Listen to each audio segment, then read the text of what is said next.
सादाबाद विधानसभा क्षेत्र में हम अलग अलग राजनीतिक पहलुओं को समझने की कोशिश कर रहे हैं।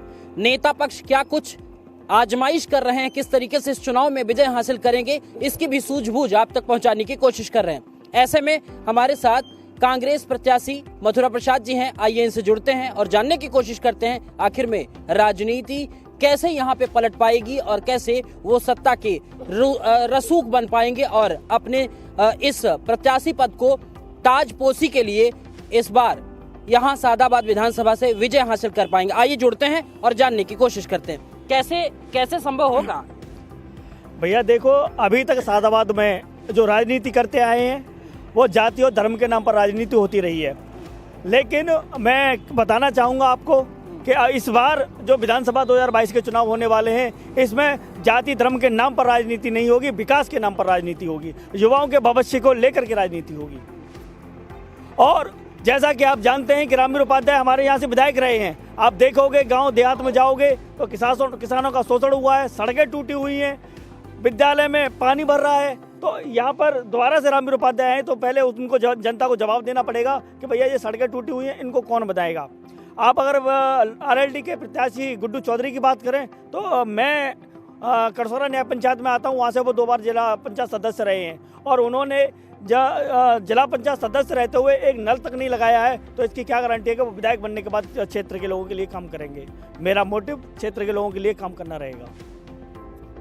विकास को कैसे साधेंगे, क्योंकि आप क्या सोच रहे हैं कि सादाबाद प्लस यूपी आपके कब्जे में है या फिर सादाबाद ही आप विजय हासिल करने की?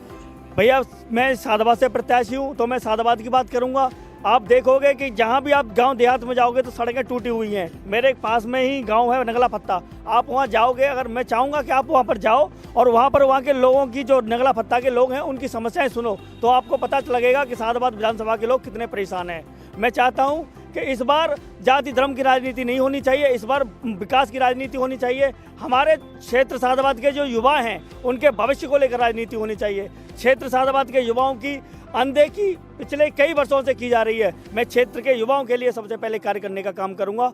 आप देखोगे कि हरियाणा से घर घर से लोग खेलकूद के क्षेत्र में निकलते हैं, हमारे सादाबाद से क्यों नहीं निकलते हैं? ये मेरा बहुत बड़ा मुद्दा रहेगा और क्षेत्र के युवाओं के लिए काम करूंगा। विजन क्या रहेगा? मान लीजिए युवाओं के लिए तो आप ऐसा कर रहे हैं, लेकिन रोजगार को लेकर के क्या कुछ तैयारियां हैं? रोजगार को लेकर के भैया हमारा सादाबाद है वो काफ़ी पिछड़ा हुआ है। मैं चाहूँगा कि यहाँ पर जैसे अगर हमारी उत्तर प्रदेश में सरकार बनती है तो मैं अपने मुख्यमंत्री से निवेदन करूँगा कि हमारे सादाबाद के जो युवा हैं उनकी रोजगार के क्षेत्र में भी बहुत पहुँच नहीं है। यहाँ पर कोई कारखाने खोले जाएँ, फैक्ट्री खोली जाए या हमारा जो सादाबाद है उसका लिंक आगरा से किया जाए, जिससे कि हमारे क्षेत्र के लोगों को बाहर न जाना पड़े। विकास को लेकर के अगर अभी आप समझ रहे हैं तो खामियां क्या महसूस कर पा रहे हैं कि अगर मान लीजिए आप विधायक होंगे क्षेत्र में तो पहली कड़ी में क्या काम करेंगे?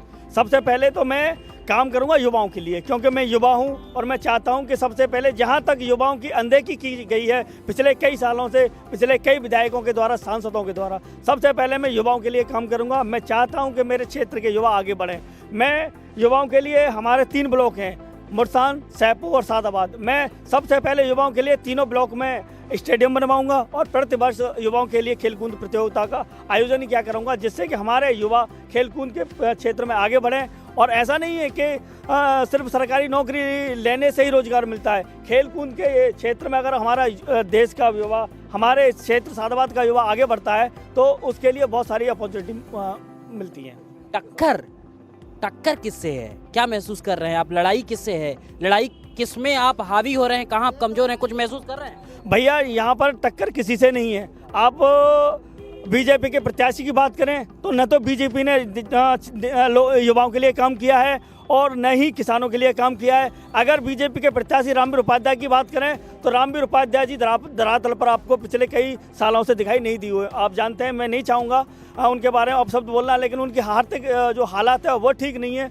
पिछले कई सालों से वो बीमार हैं, उसके बाद भी सत्ता का लोभ उनके मन से नहीं जा रहा है, लेकिन इस बार जनता उनको सत्ता के मोह से दूर करेगी। किसान के बेटे हैं, किसानों के लिए क्या कुछ होगा? भैया अगर आप मेरी बात करो तो पिछले 2-3 महीने पहले जब हमारे क्षेत्र सादाबाद के युवाओं का आलू नहीं बिक रहा था, तो वो मथुरा प्रसाद ही सभी प्रत्याशियों में एक ऐसा प्रत्याशी था, एक ऐसा किसानों का बच्चा था कि जिसने किसानों की आवाज़ उठाने के लिए 6 दिन का अनशन रखा था। 6 दिन भूख हड़ताल पर चौधरी चरण सिंह की प्रतिभा के नीचे मैंने भूख हड़ताल की और किसानों के आलू को खरीदने के लिए सरकार को मजबूर किया।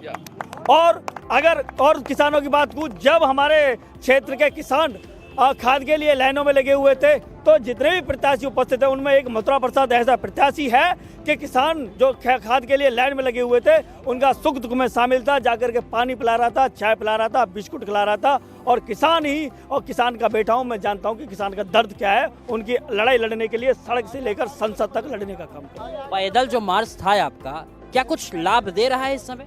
भैया पैदल मैंने पदयात्रा की थी, उसका ना मैं हर जगह जहाँ भी अपने भाषण देता था, मैं सबसे मना करता था कि मथुरा प्रसाद का उद्देश्य इस पैदल यात्रा के माध्यम से सिर्फ वोट लेना नहीं है, इस पैदल यात्रा के माध्यम से सिर्फ जीत प्राप्त करना नहीं है, बल्कि उस पैदल यात्रा के माध्यम से मैं अपने क्षेत्र के लोगों के सुख और दर्द जानना चाहता था। लोगों की क्या क्या समस्या हैं वो जानना चाहता था, लोग किन परेशानियों का सामना कर रहे हैं वो जानना चाहता था। और मैंने अपनी पूरी विधानसभा में पैदल पदयात्रा की। मैंने जाना कि लोगों के लिए क्या क्या समस्या है, कहीं पानी की समस्या है, कहीं खारा पानी मिल रहा है, कहीं सड़कें टूटी हुई हैं, कहीं युवाओं में रोष है कि उनको रोजगार नहीं मिल रहा है। हमारे चैनल के माध्यम से अपने क्षेत्र की जनता को क्या कहना चाहेंगे, कैसे मूल मंत्र देंगे? मैं मूल मंत्र नहीं, मैं क्षेत्र की जनता से निवेदन करना चाहता हूं।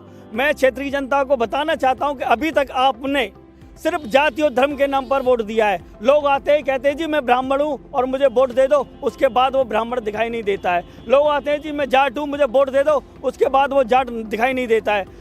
हमारे क्षेत्र के किसान जब परेशानी में होते हैं तो कोई भी न जाट दिखाई देता है न ब्राह्मण। जो जाति और धर्म की बात करते हैं वो कोई दिखाई नहीं देता है। हमारे क्षेत्र के युवा जिनकी पिछले कई सालों से अनदेखी की जा रही है, उन युवाओं की बात सुनने वाला कोई भी प्रत्याशी दिखाई नहीं देता है। मेरा मूल मंत्र ये है कि मैं क्षेत्र की जनता से निवेदन करना चाहता हूँ, इस बार आप ऐसा प्रत्याशी चुनो जो आपके बीच में रहकर आपके लिए सेवक की तरह काम करे। आप उसके पास जाकर के विधायक नहीं, आप उससे जाकर के बोलो बेटे हमारे लिए ये काम है, हमारा ये काम करना है। मेरे नौजवान भाई जाकर के बोलें कि भैया हमारा ये काम करना है। और ऐसा एक प्रत्याशी होना चाहिए, न कि कोई विधायक और मंत्री सुनने वाला प्रत्याशी। बहुत बहुत धन्यवाद आपको। ये हमारे साथ मथुरा प्रसाद थे, ये कांग्रेस के प्रत्याशी हैं और इस बार इनके क्या कुछ विचारधारा है वो आप तक पहुँचाने की कोशिश की। बहरहाल और भी क्षेत्र में हम टहलेंगे, वहां की मूलचूल समस्या क्या है और प्रत्याशियों से मिलने का भी प्रयास करेंगे। कैमरा सहयोगी राहुल के साथ आशीष तिवारी, दिशा न्यूज, सादाबाद।